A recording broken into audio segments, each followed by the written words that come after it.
요즘 회사 생활 너무 힘들죠? 세상이 워낙 다변화되다 보니까 갈수록 이런 현상은 더 심해질 것 같네요. 그래서 회사를 빨리 그만두고 창업을 하든지 코인이나 주식 혹은 부동산 같은 투자를 해서 큰 돈을 벌어서 소위 파이어족이 된 이야기들도 종종 들립니다. 무엇이 옳다 그르다라는 정답이 있는 것은 아니죠.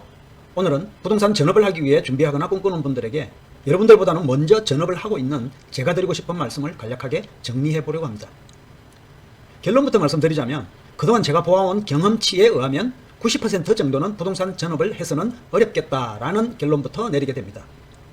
그러면 나머지 10%에 포함될 수 있으면 가능하다는 이야기겠죠.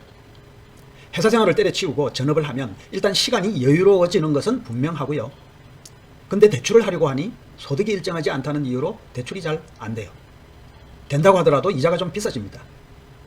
매달 400만원씩 혹은 500만원씩 혹은 300만원씩 통장에 꽂혔다가 순식간에 비어버리는 통장이 되어버리는 직장 생활을 하였지만 그 수입마저 없이 우선에 가지고 있는 종잣돈으로 쓰는 순간 들어오는 돈이 사라진 데다가 쓸 돈은 그대로 나가니까 지출이 2배로 나가는 현실을 맞이하게 됩니다. 지금 당장 인터넷에서 연봉 5천만원 가치라는 글을 검색해 보세요. 25억짜리 상가를 소유한 것과 같다는 이야기가 나옵니다. 화면 위에 링크를 올려두었습니다. 나중에 천천히 한번 보시죠.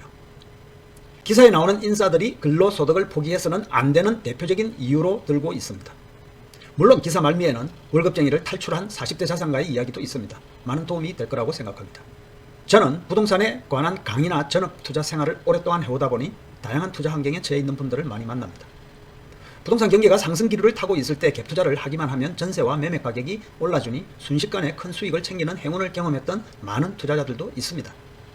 그 물건들을 적당한 고점 타이밍에 모두 팔아서 현금화했다면 참으로 잘한 투자였고, 그렇지 않았다면 가격이 조절되거나 하락하거나 금리가 상승하는 시절을 맞이한다면 큰 애로를 경험하였을 것입니다. 질문을 하나 드릴게요. 저의 이 한 가지 질문의 대답을 명확하게 할 수 있다면 그는 지금 당장 전업 투자의 길로 들어서도 되는 사람입니다. 부동산 가격이 상승하지 않는다는 전제로 부동산 투자를 할 수 있는가라는 질문을 드립니다. 이 질문에 오케이라고 대답할 수 있는 사람은 전업 투자를 해도 됩니다. 세상이 올려주는 가격 차익으로 전업 투자를 하겠다는 생각은 참으로 미련스러운 생각입니다. 물론 언제 오를 것이다 라는 각종 통계와 지표를 통해서 판단할 수 있는 것도 능력입니다.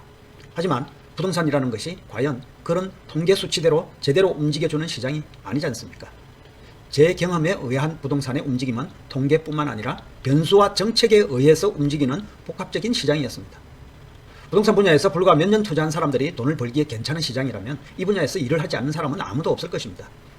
많은 부동산 강의에서 투자로 많은 돈을 벌었다는 이야기를 맹신하는 것은 나도 금방 돈을 벌 수 있다는 착각을 할 수도 있습니다.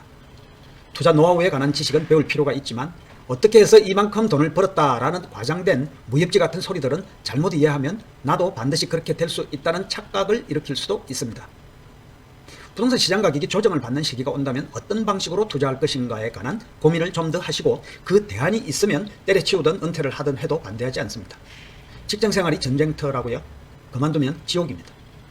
어떤 분야이든지 해당 분야의 전문가가 되려면 적어도 10년 정도의 노력을 했을 때 그 시장이 돌아가는 원리를 깨우치고 편안한 투자를 할 수 있습니다. 여러분이 하고 있는 그 분야도 아마 똑같을 겁니다. 언론이나 SNS에서 부동산 전문가라고 하는 분들의 이야기에 너무 솔깃해서 따라하는 투자도 당연히 조심해야 합니다. 그들이 하는 말은 쉽지만 그 말대로 당신이 하는 행동은 당신이 책임져야 합니다. 부동산 투자는 전업으로 하기에는 부적합한 업종입니다. 아니 깜도 안 됩니다. 경기가 좋을 때와 나쁠 때가 골고루 다가올 것인데 좋은 시기에는 누구라도 이익을 낼 수 있지만 나쁜 시기에는 극복해 나갈 방법이 참으로 어렵습니다. 많은 경험자들만이 이를 대비하고 오히려 투자의 최적 타이밍으로 만들어낼 수 있습니다.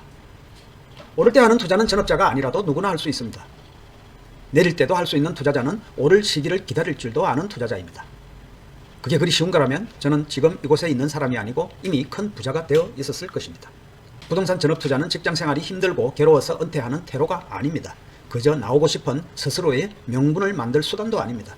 그 정도의 실력으로는 퇴사한 뒤에는 아무 할 일이 없는 자신을 발견할 것입니다. 제가 젊은 청춘의 나이에 그런 어리석은 판단을 했던 당사자입니다.